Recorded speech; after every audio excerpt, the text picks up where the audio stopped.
I've had a theory for a bit, and I also posted it before.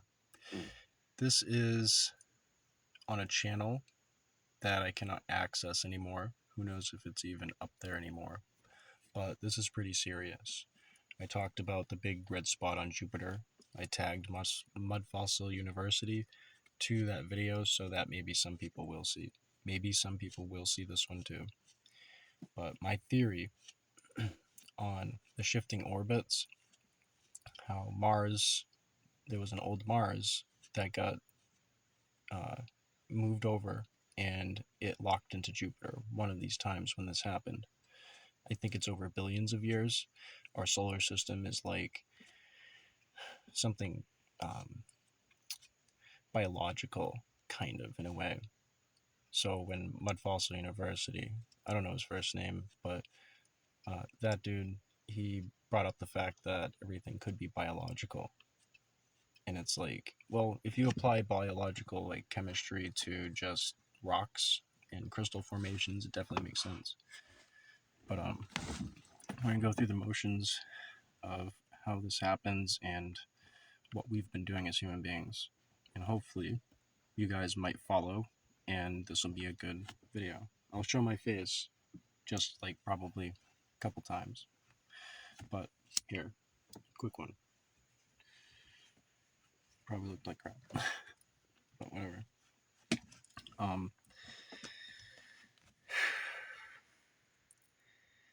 This theory means that Earth will take Mars's place, and Venus will move over to where Earth is. Mercury will move over to where Venus is. I'll explain the processes that happen, and hopefully my voice doesn't cut out when I'm doing this. The sun must spit out a planet.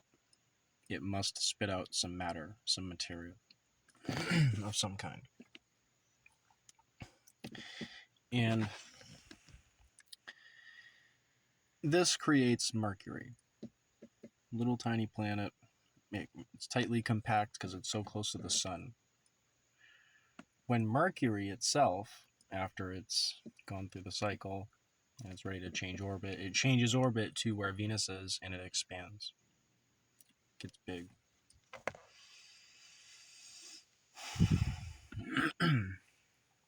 Then Venus moves over to where Earth is, cools down, becomes Earth. Earth moves over to where Mars is, and it's covered in rust because we've been mining it, and I believe that biological life forms end up creating humans naturally, and or we planet hop. And this is how we've sustained life up till now, and we'll continue to sustain life, hopefully.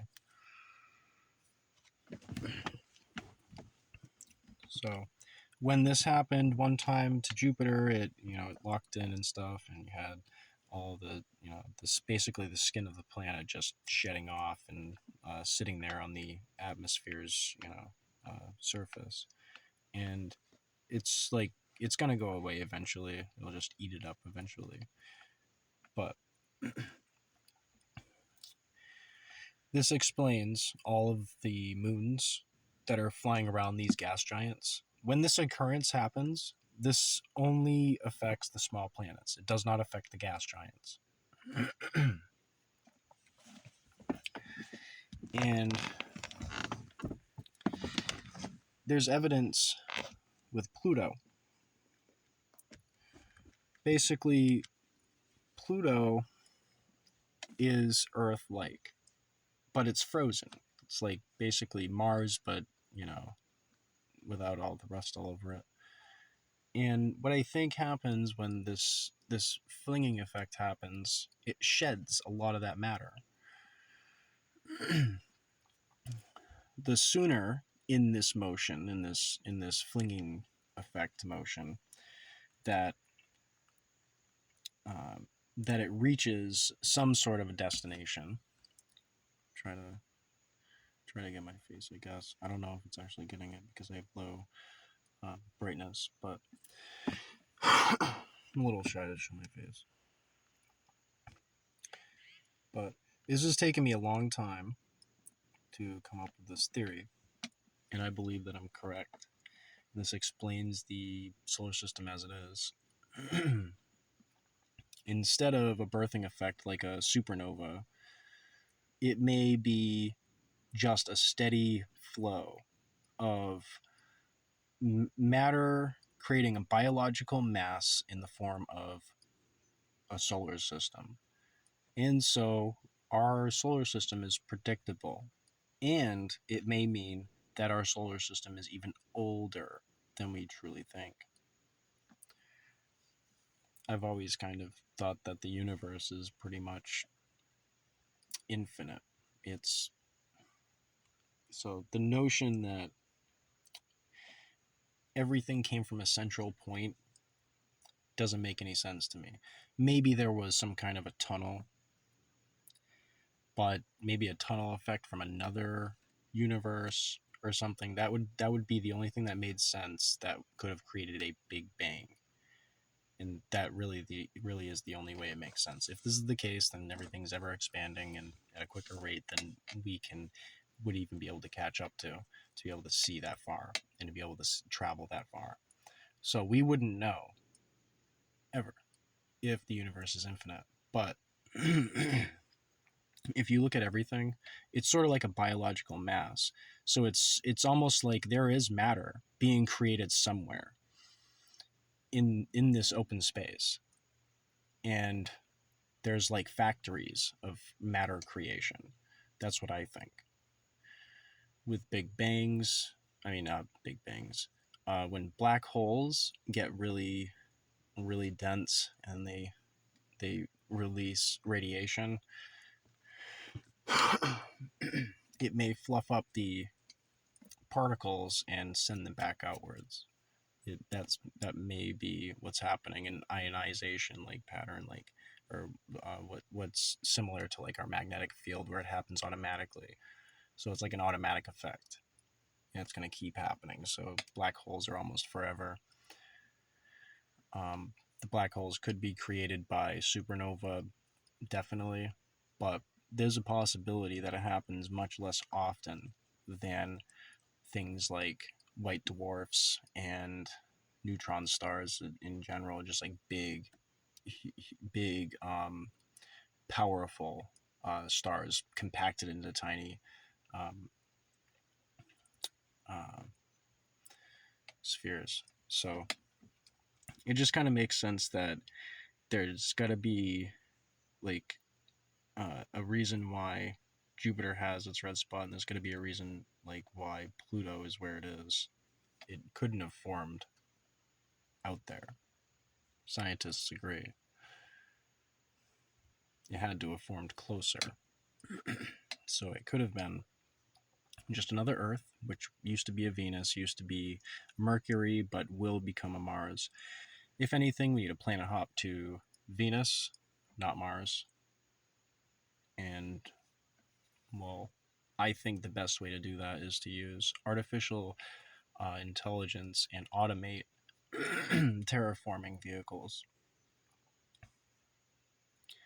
Just makes sense. It's like you can't go there, but you can start doing it. You can start affecting the atmosphere in small ways, and maybe even make safe havens to perhaps make our way over there and then seek a destination.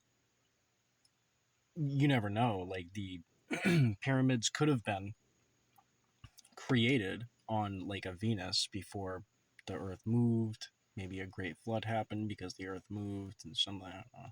Maybe no, that doesn't make any sense now, because then that would make Venus a cold planet that close to the sun. But then again, who knows? Humans could have been advanced at that point after before the reset, like a big, global catastrophe reset us. It could have been a Venus before, like, but the Venus had been terraformed. So it may have held life and then it was ready for the changing orbit. So that's like the longevity aspect of this theory. It's how do you make sure that we don't actually undergo this effect. That's gonna be how you do it.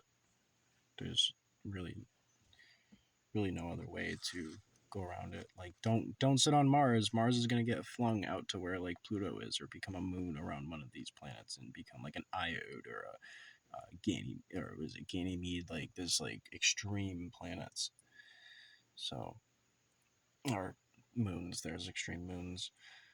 And if you look at how unique each one of these moons are, it doesn't make sense. And people are like, what? It doesn't make any sense. How are they so unique? Well, the reason why is because they used to be Earths that had undergone certain processes, biophysically, biochemistry. Like, yeah, I don't know how you would say it, but apply biology to the way that chemicals work and just create an automatic system. Like the way that we taste things, it's automatic, but it's still biological. It affects us biologically because we're creating enzymes, and it's acting as basically a machine. So anything that's a machine is technically biological. So you know, doesn't have a soul. Doesn't necessarily have a soul. It doesn't have to have a soul. But then again, is the universe the soul itself? And that gets us into deeper questions. And uh, the whole multiverse theory, it's the only way that could explain our existence. There must be other universes pushing against ours, keeping us into existence. Because if there wasn't, we would just like outer space itself, just completely. What is it called? Burst. There's a more technical word for it, but the bubble would burst. There wouldn't be any bubbles. There wouldn't be any pressure keeping us here. Maybe that's what dark matter is. And maybe dark matter, we can't really actually see it because we're not supposed to. That's like completely out of our spectrum of the universe. It's like we can see all of these different colors and all these lights and stuff, but we that spectrum into that dark realm, we can't see it. We can imagine it, and that's when you get into like metaphysical stuff and witchcraft and even holy sort of energies. But that's a whole nother conversation for another time. I have made videos about this before, but I ended up going on to like calls and stuff, and I'm like, oh, I'm going to talk to people and try to find a good way to explain this, and I hope I did explain this pretty well. This is on my channel. I've had like titles set as like Clout Ninja Metaverse or Clout Ninja Exo Metaverse, but I have other names now. I'm like Orange Dasher, and I want to sort of have a more non nobody can like really take that identity kind of thing, because somebody already took like they made a Clout Ninja memes and stuff like that. I'm like, all right, well, I'm not like I'm gonna get away from that name because it doesn't apply to me, obviously. Now I ain't taking anybody's clout. So but I am just sitting here telling the truth from what I see, what's possible. I've been kind of doing that for many years, but this theory right here, it just explains uh, how our universe or our solar system could exist as it is without uh, anything chaotic happening. It's like that is kind of chaotic, but it's really not. That's like probably the least crazy thing that could happen for any sort of floating around bodies and stuff. It would be a good thing that all of the planets shifted and they didn't bump into each other. That's basically what I'm counting on with this theory. They all just change orbit. And I believe the sun is powerful enough to cause that. And if not, then, you know, uh, with electrical charges, like, I don't know. I think you can change polarities, but I'm not sure. I haven't actually dug into electronics and understood the whole everything behind that. So I couldn't tell you for sure if we like change polarities or something, but it's like there's got to be a reason why this happens. It could just be a pulse. It could be just a pulse coming out, emanating from the sun, and the pulse also kind of coincided with creating a planet. Like it birthed a planet. So, uh, and it's not far fetched to wonder that and to think that. So I guess I came up with this theory, and I finally was kind of able to kind of put it into a video where it's digestible. People can understand it. Very short and sweet. All right. Enjoy your day. And I mean, you can kind of freak out a little bit because that is kind of crazy. If that does happen, you know what that means. We have to plant hot. I don't know if you're ready for that. Are you ready for that? No.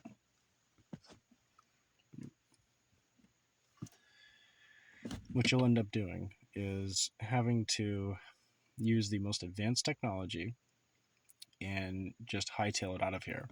The hope I have above this, and I was talking to somebody about this, and I kind of came up with this theory too.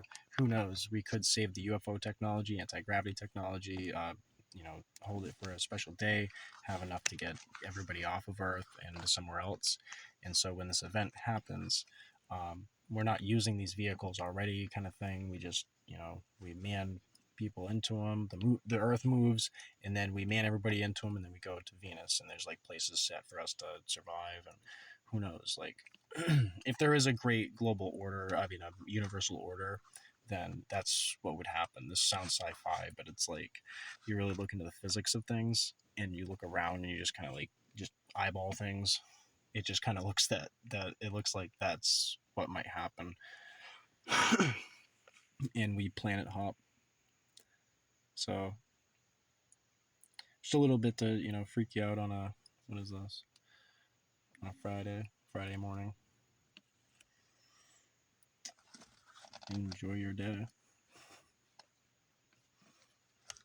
I mean, it's crazy. I'm sitting here like I don't know what to do about that. I don't know what to tell you guys, but yeah, enjoy it while it lasts. Much love to all.